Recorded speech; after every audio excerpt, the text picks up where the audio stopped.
Hello everyone, and welcome to Valinkos channel. In today's video, I will guide you through resolving the issue where the .NET framework is stuck on downloading required files.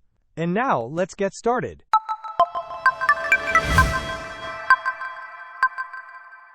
If you are experiencing the frustration of the .NET framework download getting stuck on the required file stage, we have a couple of solutions to get you back on track. First, we will run a system file checker to ensure your Windows files are not corrupted, which can often cause download issues.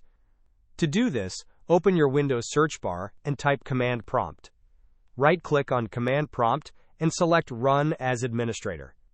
In the Administrator Command Prompt window, type sfc/scanow and press Enter. Allow the scan to complete. Once the scan finishes, try downloading the .NET framework again. If running the system file checker does not resolve the problem, it is highly probable that a third-party software is interfering with the download process.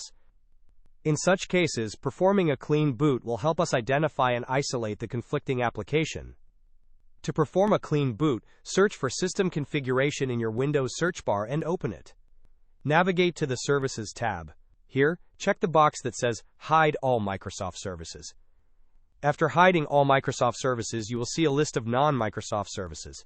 If any of these services are currently checked, click on Disable All. Then, click Apply and OK. You will be prompted to restart your computer.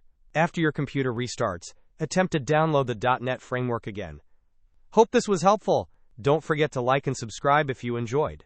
As always, thanks for watching, and I will see you in the next video.